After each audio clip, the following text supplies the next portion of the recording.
Hello, and welcome to another episode of Navigating Life with Coach Lo.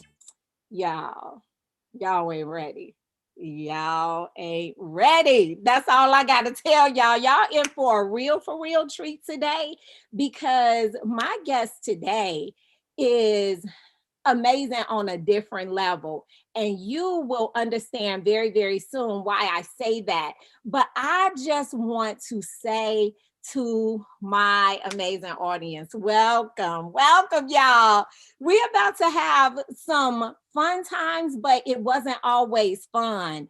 And so my friend, my other woman of candor, she is Faidra Washington Gray, and she is with us today. And I just want to say thank you so much for joining us, Faidra. I mean, y'all, before we got on here, I couldn't even get myself together because I had so much to say. So I just received Faidra's book, A Lesson Learned the Hard Way. Y'all, this book is everything. It is everything. It is unmatched when it comes to relationships and some of the lessons that you learn on the journey and you cannot see it coming. You guys, you're looking at this beautiful woman right here, but her story will make you go, So without further ado, I introduce to each of you my friend Faidra Washington Gray. Y'all, she just got married. Let me tell you something. she just amazing. She just got married and it is beautiful. So Faidra, introduce to the people, just share with them who you are and a little bit about where you're going, what you're doing, what's happening, girl. Hello. My name is Faidra Washington Gray. I recognize that women go through different things in life and they keep having to show up, whether it's if they're depressed, they're stressed, they're fighting COVID, dealing with kids being home, homeschooling, deaths. But they keep showing up. So what I do is I really push for and promote the strength of a woman. And I know, like Miss Lolita just said, she got a lot of things that she want to unpack. But I'm just the girl from around the block. I mean, it's just old country girl from Mississippi. I'm originally from Jackson, Mississippi. I've been in Texas for the last 11 years. I came to Texas for better opportunities. And it's been truly a blessing for me. I am married, and I have two kids who actually have paws.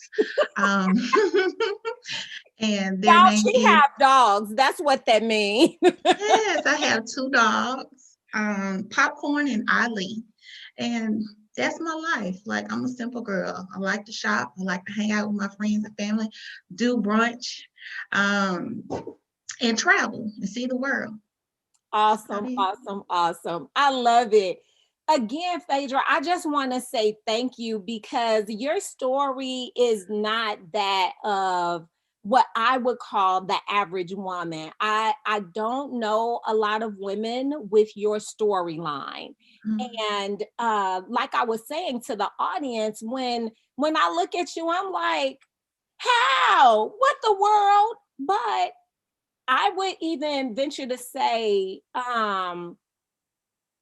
this whole experience was mistaken, but God don't make mistakes. And Mm-hmm. so this life experience that you had took you to a place that took you very low, but God kept you lifted up. And Mm-hmm. so we are calling this the book, A Lesson Learned the Hard Way.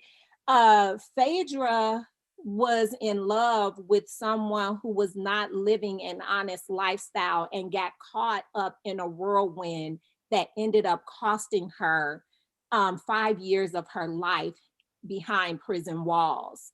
And I don't know, but for whatever reason, I'm getting a little emotional about this because I grew up in the hood, and this could have been my story, and it wasn't, and for the many women who love men that are living the street life, if you will, I believe that this podcast will be an eye opener, Phaedra, for many women to take on the understanding of who they are engaging and Mm-hmm. what it could cost, right? Really being able to count the cost. So let's go ahead and dig in, Phaedra. So you were a college student on campus at FAMU in Florida.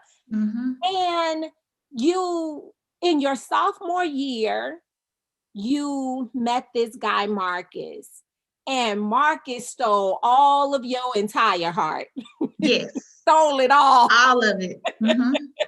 He stole it all. And um, I just wanted to know, what was it about Marcus that caused you to choose him over all these fine men that was on this campus of FAMU with great potential, legal, and had great futures in front of them? What was that? Well, one, Marcus pursued me. Most women want to be pursued, and he pursued me. He wasn't bad looking to the eye. He smelled good. He had confidence. He knew what to say, when to say it, and so it was easy. It was easy. Huh. Okay. So it was easy. So one of the things that really stood out to me in the book is that you you talked about how early on in you guys' relationship, he decided to share with you on another level what it was that he was doing in a illegal fashion, and for whatever reason, you felt you were enamored by the fact that he would trust you with this information. Mm-hmm. What was it? What was going on in you? So would you lend that to immaturity? Would you lend that to the fact that, oh, well, I'm just really glad that he trusts me that much, even though I know this, I know it's not right? What was going on with you?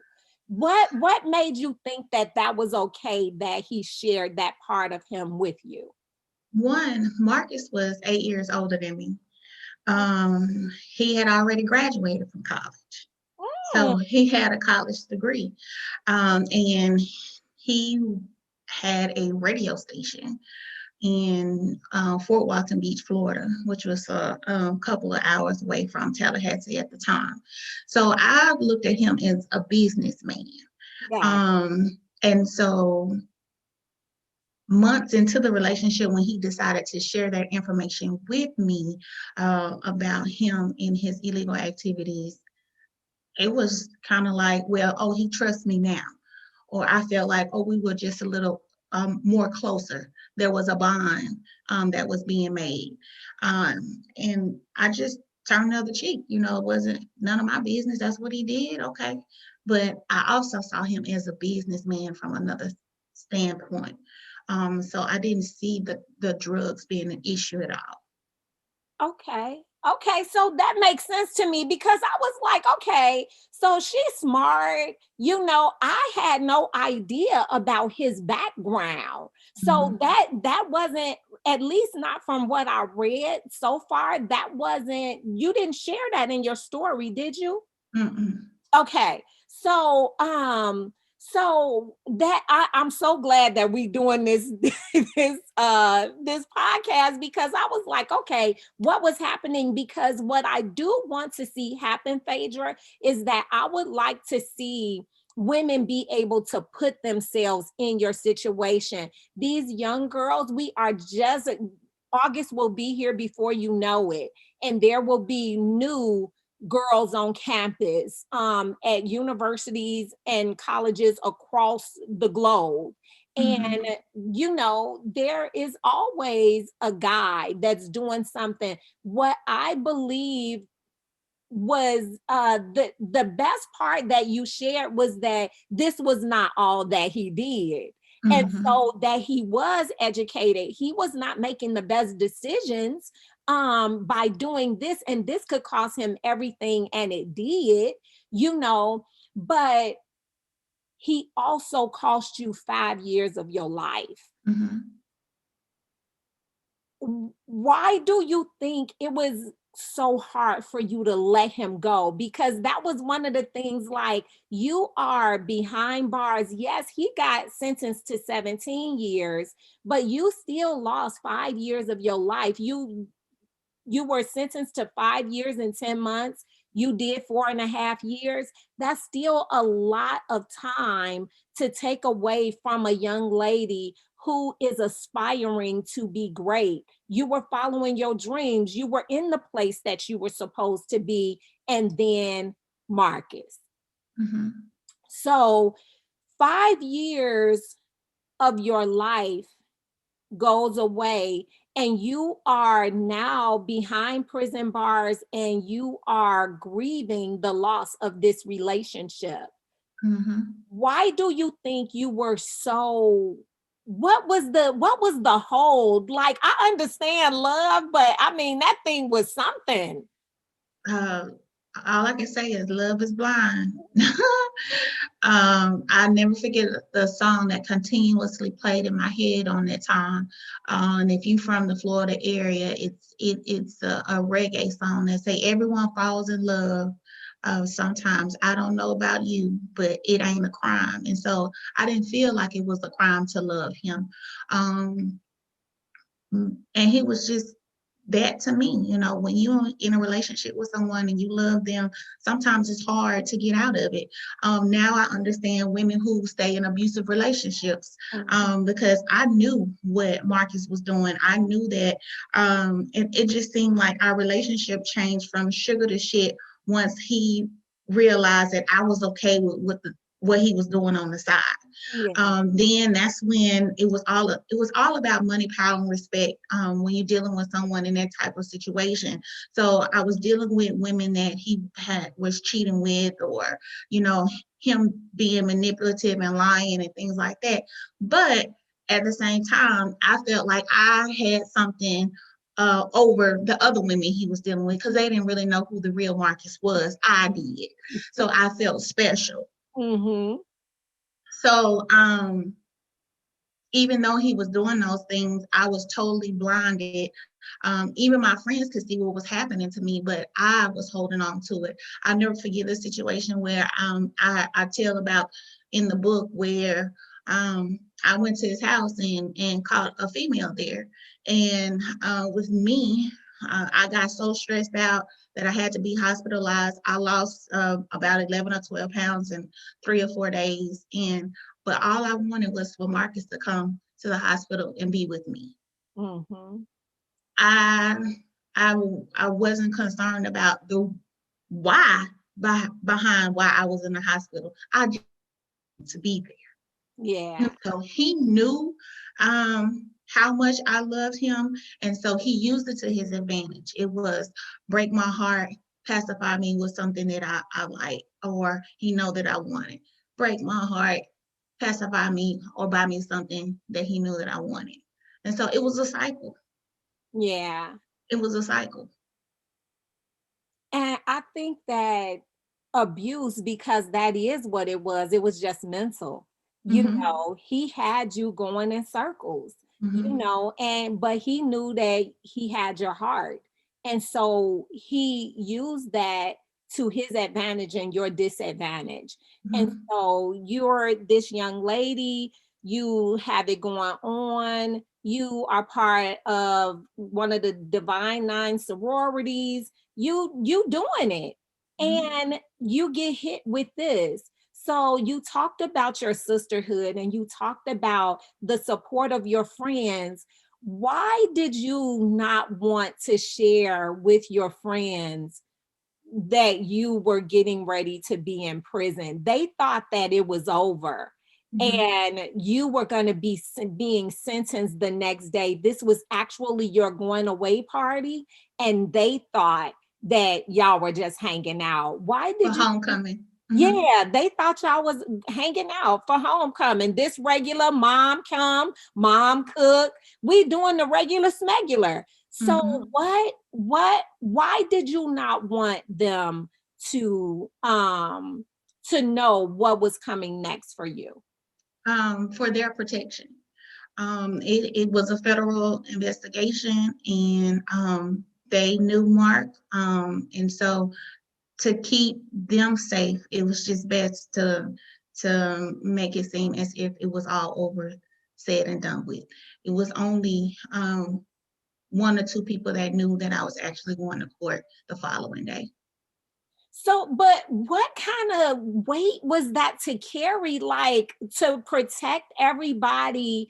And you were already in a situation like, I mean, I think that is so, I would venture to call it heroic, because, it's like, well, let me cover my girls. I really don't want them to be involved with this. So I'm just going to swallow this. That was a lot, because I'm sure that was a really heavy weight on you.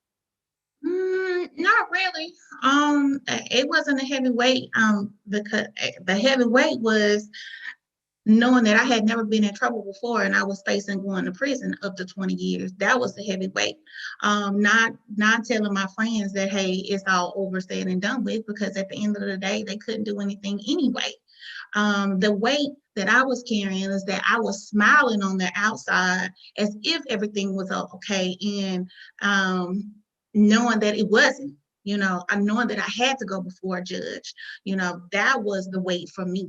It was, just putting on this face, and it go back to she persevered. Yeah. My new brand. That's what we do as women.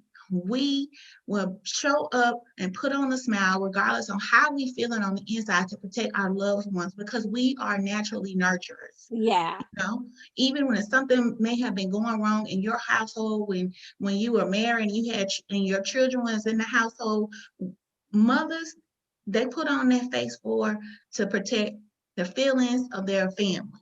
And that's what we do as women. And so that's what I was doing. Only thing I did was put on a face so that my friends felt like everything was okay.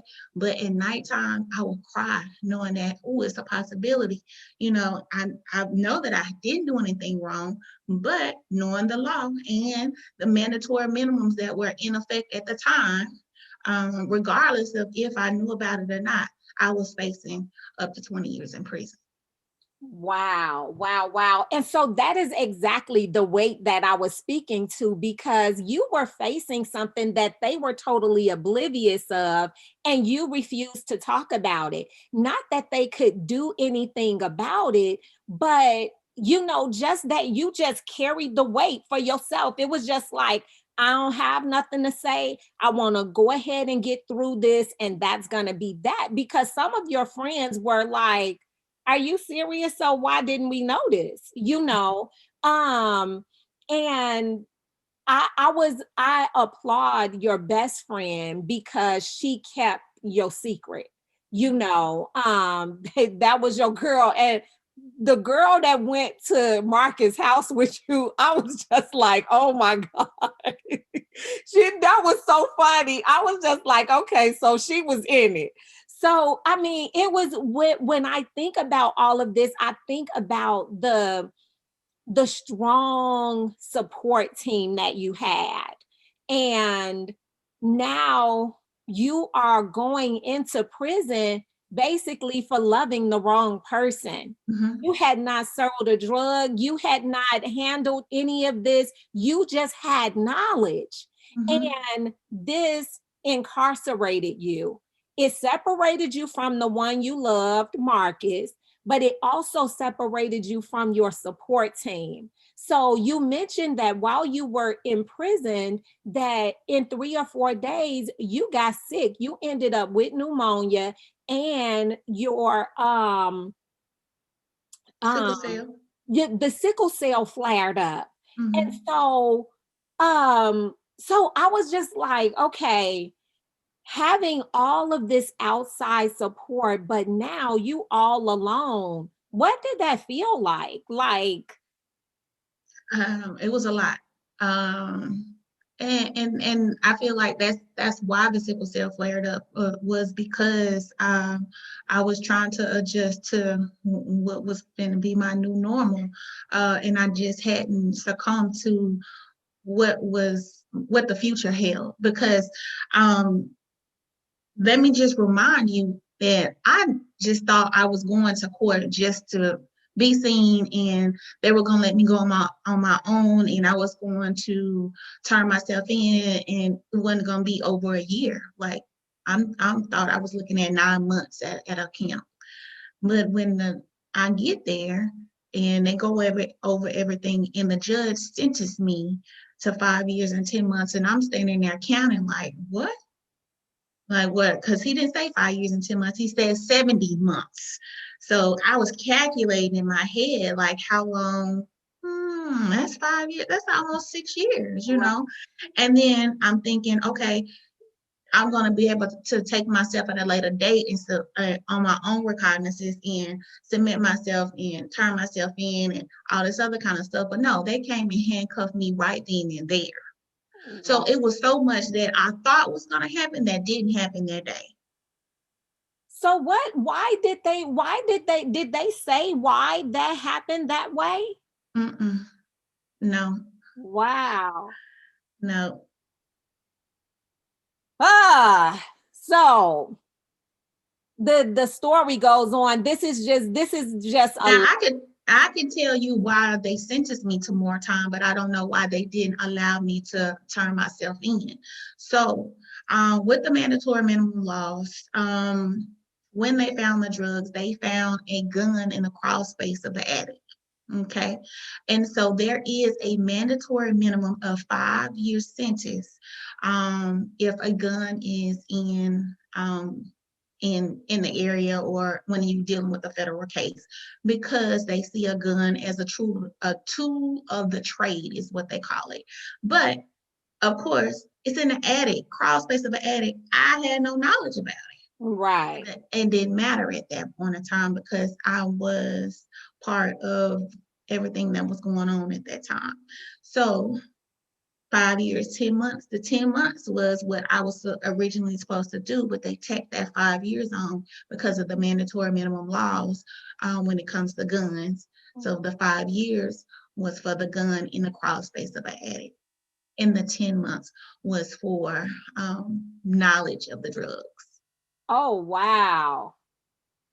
Okay. So this is, I mean, it's just you are clarifying so many things. So when you think about, so today, what do you know what the minimum mandatory laws are for someone who would have knowledge of someone selling drugs and get caught at because was it a time of bust or what was happening where the yes, I remember what happened from our initial interview, but when the friend got caught up and gave up Marcus, how did you get pulled into all of that? Did they immediately come to his house and that's how all of this spiked? No, so you remember in the book when Marcus was looking for Fathead, and he asked me to take him to the car rental place to return a vehicle. So when I took him to the car rental place to return the vehicle, I took him to his house. And when we got to the house and we parked the vehicle, then the DE agents flew in from everywhere and surrounded the vehicle. And so that's how I became part of it. And then once I was there, Fathead was in the house, and they asked him, who was she? And he said, that's his girlfriend. She know all about his business. So that is how I was implemented into everything. Wow. Wow. The power of somebody's testimony is something else, good Mm-hmm. or bad. Mm-hmm. That is just a really, really interesting thing. And I I think that it's so important for women to be aware of this because, you could be loving somebody and be totally oblivious to some of it, but because you're with this person and other people see you with them, they might they might think that you're aware and you are totally unaware, because had he not revealed to you what he was doing on the side, you could have continued to believe that he was this businessman, he had this business over here, he was educated, boom. It could have been that, Right. and so it's just I don't know. It's just a lot. It's a lot to take in. When you think about your journey, because you didn't just you had originally gone to the Tallahassee prison, and then they because the judge ordered for you to go to a camp because of your lack of a rap sheet, your mother and your attorney pushed the expedited the paperwork so that you could go to the camp. Now, when you went to the camp, you talked about in the book how that was a much better place, if you will, as it related to, I guess, the county prison. Is that So so it was a Tallahassee federal prison that I was originally in, but then they took me to a camp that was a little farther down in Florida, Marietta, Florida. Yes, it is a campus on a totally different scale than the actual prison is. There's no um, the setup is just totally different. There's more freedom for you to get out and walk around and have a track and different things like that. It's totally different. Just the whole setup. You're not in a place with so many people at one time when you're in a camp setting versus being in just this big facility and it's two people to a room and it's just concrete far as you can look up, like, and people in all over the place. So yeah, it was totally different. so? When you went to the camp, is the camp where you was the federal penitentiary, or the camp where you ended up getting sick? So I was at the camp by then. Okay, so you Hmm. were at the camp and then you were transferred to the hospital. In Texas.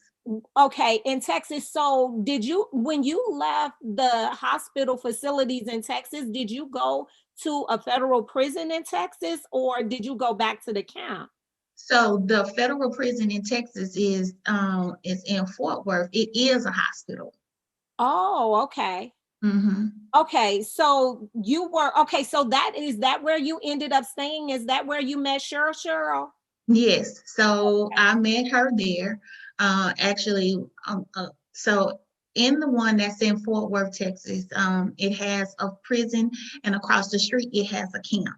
So once I got better at the actual prison at the hospital, what they call the med surge, they released me so that I could go to the camp that was across the street. Okay. And Hmm. that was where you met Cheryl? That's where I met Cheryl. Okay.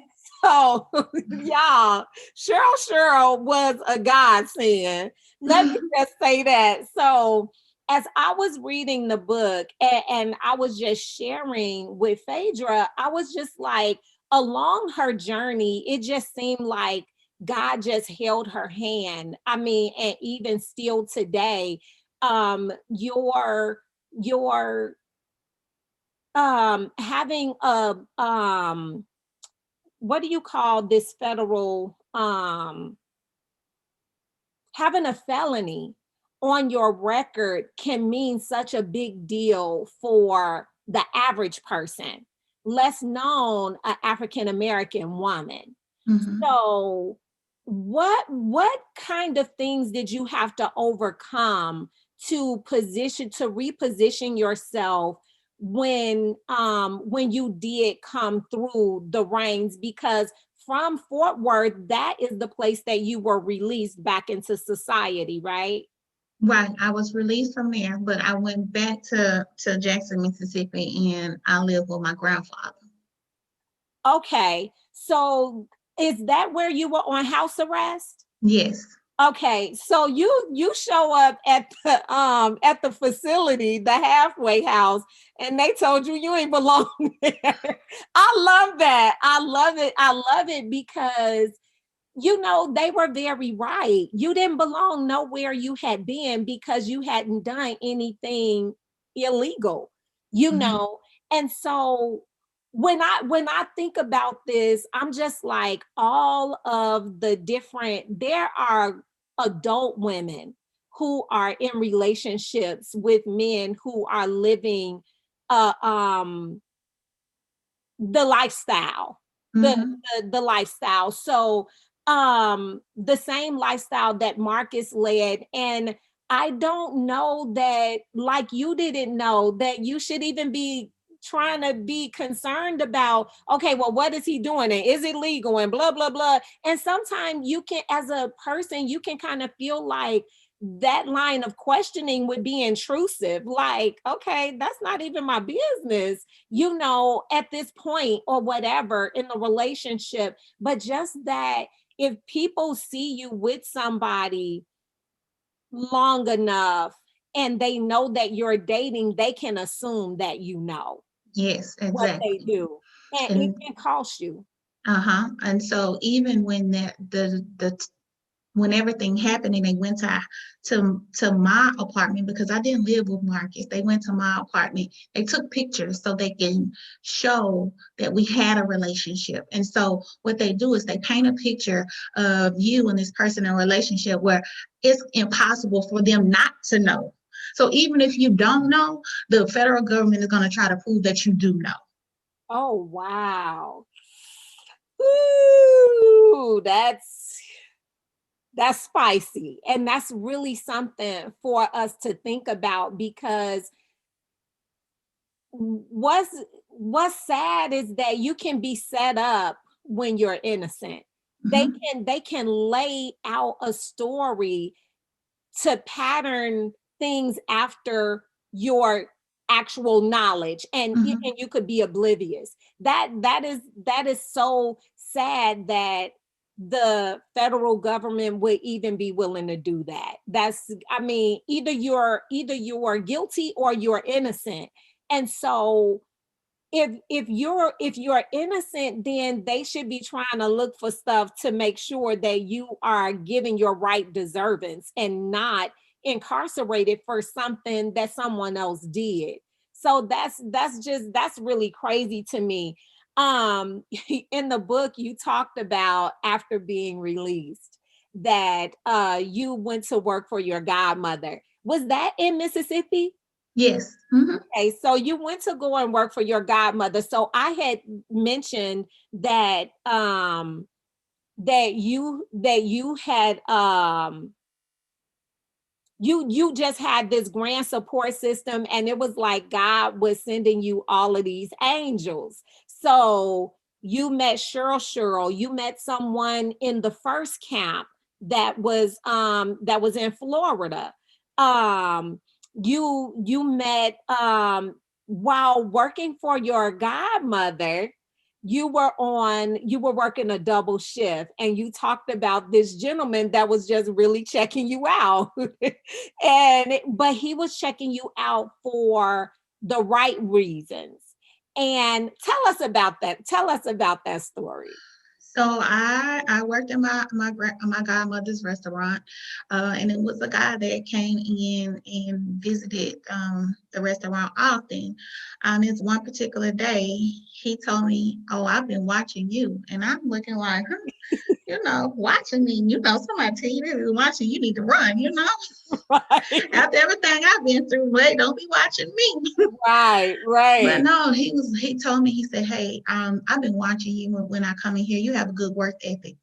I have a construction company and I'm looking for an administrative assistant. Are you available?" And At first, I was hesitant. Well, he gave me his business card and basically interviewed me and things like that. And so I went from my godmother's restaurant to being administrative assistant. And so I learned a lot of things about the construction company, writing his proposals and different things like that, attending city meetings, whatever he needed me to do. But opportunity came where he needed someone to drive a dump truck. Well, with me, being the daughter of a long distance truck driver, I knew how to drive a stick shift. So I told him, hey, I need to make some extra money. How about I write these proposals for you at night and I drive this dump truck during the day? And that's what I did. And I love that because you were a woman on a mission. It was like once God freed you up, he gave you opportunities. He put opportunities in front of you to push you forward, to push you ahead. And you took every opportunity to make it do what it does, make it happen. And you were doing that. You were on top of your game. And all of this was just so great. And so you talked about going to visit your best friend in Florida, and I don't know how, somehow you got in contact with Marcus, but Marcus asked to meet up with you and you obliged him. Why? Closure. It was closure. Just imagine the last time we actually saw each other face to face, we were in the courtroom being sentenced. And so it was closure for me. And you definitely were able to close the door because you turned your back, you walked away, and it was over. It was done. Mm-hmm. And you know that there's so much to be said for that, because as this young lady who was enamored with this gentleman and all that he had to offer, you went through a lot, you matured a lot, and you were able to make the necessary decisions to really shut it down, because your friend was hot. She was like, what? You going to see who? You know, You want me to take you where? right. And but I'm with her, like I'm reading the book, like, oh my God, oh my God. Like this is a small book, but full of gems, friend, full of gems. So we definitely have to support her. If you have a young lady in your life, you need to get A Lesson Learned the Hard Way by Faidra Washington. You have to get this book. If there is a young lady in your life that is on her way to college, if there is a young lady in your life that is in college, if there is a lady in your life, a young lady in your life, or a woman in your life that could be in the danger of the things that Phaedra have shared with us, then I would take an indirect approach and just get them the book. Because the book speaks volumes. It's a very easy read, but it's very detailed, and she paints a great picture of her life experience through this process. And so it's so many other things that I could go into, but I don't want to give everything away that is in the book. I really want you to get the book. I want you to read the book, and I want you to consider what it says to you, what it speaks to you. Finally, at the end of your book, you mentioned three major core values: faith, perseverance, and forgiveness. What do those things mean to Phaedra Washington Gray? Well, I wouldn't be where I am today. I don't feel like if I hadn't implemented those three. Faith. I am who I am because of God. I am where I am because of who He is. Perseverance. We have to keep going. You know, things come our way on a daily day basis, and we want to give up and we want to quit. But don't quit. Don't ever quit. You have to keep persevering. And last but not least is forgiveness. And that's another reason why I actually wanted to see him face to face, to let him know that I forgive you. I'm woman enough now to say, I forgive you. I've even had the opportunity to tell Fathead face to face, even though he told the people that I was the girlfriend, I knew everything about his business and implemented me in the situation. I had the opportunity to tell him face to face, I forgive you. And I feel like because I forgave, because I decided to never give up on myself and I relied on my faith, that God has been good to me. Yes, he has. Yes, he has. And I so love it.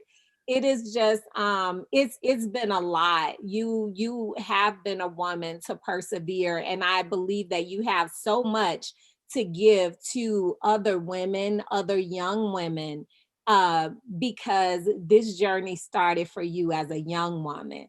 You Mhm. are a full grown woman today, and you have learned many things on your journey. So today I ask you, what are some wisdom gems that you would leave for the next young woman, the next woman, the woman who might actually be involved with someone who is living this same kind of lifestyle? What do you want to say to that woman?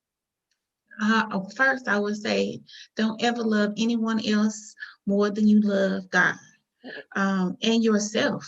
Right. Um, I I don't feel like I would have been in this situation if I would have gotten out and didn't feel like I needed to love or had to have this love from this for this person, which speaks on my self-esteem at that time. Mhm. So we have to love ourselves more than anything that's going on. And two, pay attention to the red flags. There is warning before destruction. When I sat back and I started looking at everything that I had went through with him, the warning signs were there. The Mhm. warning signs were there. I chose to cover up my face and say, "Oh, I love him, and we're gonna work this out." How many times you gotta work it out? At Right. some point, you got to be like, deuces. I love myself more because there is warning before destruction. And no matter how you may be feeling in any situation that you're going in, never give up. Don't ever give up on yourself. There's still hope. I don't care how old you are. I don't care what it looked like right now. Don't ever give up on yourself. Okay. All right. Well, those are all amazing, all amazing. And I think that they all speak to the fact that you should never put anyone ahead of yourself outside of God. Mhm. And if that is your focal point, then it'll be hard for you to find yourself in these compromising situations, because while if you are in any type of situation, it might cause you to compromise, and compromise is good in its proper place. But Mhm. when you compromise who you are to love someone else, that can cost you extensively, it should be a deal breaker if it is not. Mhm. And so I applaud the work that you have done for yourself. I applaud the new vision, your new brand. She perseveres. And this right here, y'all, again, get your book. Phaedra, do you mind sharing with the audience where they can purchase A Lesson Learned the Hard Way? Yes, you can purchase a lesson learn the hard way at www.phaedra, F as in Frank, AIDRA.org, Phaedra.org, www.phaedra.org. All right. So we're going to www.phaedra.org. Y'all heard from the horse's mouth. Y'all, this is a really, really, it's a great gift to young women, because we don't know how ill equipped we are until we are presented with situations sometime. And like we talked about, Phaedra was a young woman finding herself in this situation, but there are people of an array of ages that are going through this and other things that are very similar. But it is so, so very important for us to never compromise who we are. In spite of our love for another, find a way to overcome the love that you have for someone when you know that it's not going to land you in a great place. So again, Phaedra, I just want to say thank you. Thank you for the book. Thank you for being a woman that pushed. Thank you for being a woman willing to grind and reset and reposition yourself and your life. Just such an inspiration for someone that might want to say instead, why me? That Mm-hmm. is a valid question. It is very valid, but sometimes we have to accept where we are and keep it pushing. And I want to say that it was Cheryl. I think she said something to that effect to you in the book because she encouraged you to make your time count where you were. And I Mm-hmm. just thought, wow, how is it that God could position us like you in the middle of the worst season of your life at the time, and God still made it doable. He Mm-hmm. still made it doable. He gave you a prison mom. Where do they do that at? Mm-hmm. That's not a lot of people that I hear from who have gone to prison of any sort is they don't have your testimony. Mm-hmm. And I don't know a whole lot of females that have been on this journey, but the males that I know are numerous in count. Mm-hmm. When it comes to numbers, they are numerous, but it's not like, I found a father figure in jail, Mm-hmm. so she said something to the effect of, though we are jailbirds, you talked about her keeping it real, we still matter. We still matter. We still have a future. There is still hope in front of us. Now, Mm-hmm. I do want to ask you this question. You gave her out of your Bible, you had wrote down your information to her to be Mm-hmm. a support to her even after you left. Have you kept in contact with her? Yes, absolutely. Oh, wow. I Church love Shirley is it. home and it's in Oklahoma. Really? Yes. That is so awesome, and it is so amazing. And it was interesting to me because I want to say that y'all stories were a little similar. But What Sher was one of those people that was sentenced to 20 years in prison for drugs with her husband. Hmm. Okay. Okay. Yeah, that I mean, and so it's just a lot. It's a whole lot, and but God is good. God is good, and I'm so glad to hear that she was released and that she is well. So that's Hmm. really good news. Well, we want to thank you, Phaedra, for being our guest and for having the courage to share your story and just sharing the wisdom and the growth, the decisions that it took for you to get to where you are today. I want to say Hmm. thank you for sharing. I mean, I'm sure that it's not an easy story to share. There was some really, really tough moments in there, but God saw you through and you continue to rise. So I'm I'm just so glad that you have a happy ending. You Hmm. know, that you have a happy ending. And Phaedra, I know this about you, but I would like for you to share how you advocate for women who struggle with felonies being on their record and how you help them to navigate that process. So after being released from prison, I had my own struggles with trying to find employment and getting a job, and just people telling me no, no, no. I've talked about how I bust tables and how I drove a dump truck. I worked at night writing proposals for a construction company, but at some point I did decide to return to college, and until I obtained my MBA. Master's of Business Administration, and I do work in corporate America right now as a recruiter, and I've been doing that for about 10 years. But Right. last year, I was able to switch my focus a little bit and use the skills that I've obtained over the years so that I can assist with the unlikely candidate when it comes to diversity and inclusion. When we talk about diversity and inclusion, we think about the color of our skin, Right. we think about our sexuality, we think about religion and things like that, but we do not think about that person who has a felony or a misdemeanor on their record. Mhm. There needs to be some diversity and inclusion with that, because it's plenty of people that have that is convicted of a felon, who's a convicted felon or have a misdemeanor, that has skills that they possess, that where they can actually work, but because they have to check a box that says they have been convicted of a felon in the last 7 or the last 10 years or any period of time, they're overlooked.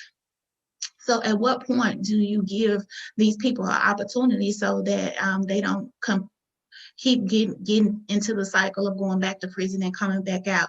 The system is set up to hurt, not help. Right. So I just bring awareness to um, the need for diversity and inclusion when it comes to someone with a criminal background. I just think about, what if someone didn't give me the opportunity? Where would I be? Right.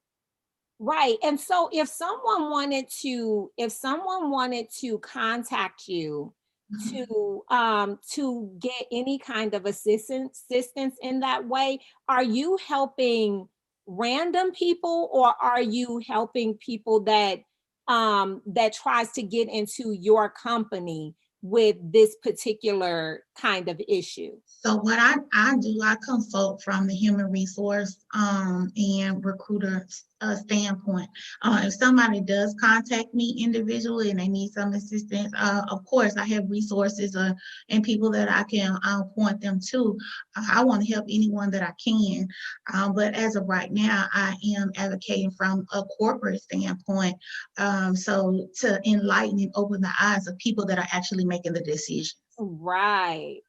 And that's powerful, because that's where the impact needs to be made, because ultimately they are the people that affect those people having an opportunity in front of them. So Exactly. yeah, so that is just so awesome. Um who you are, Phaedra Gray on social media? I am Faidra Washington Gray on social media. My new brand is She Persevered. Is She Persevered on Facebook. You can go like the page. On Instagram is She Persevered Official. And then my personal page is Faidra Washington Gray.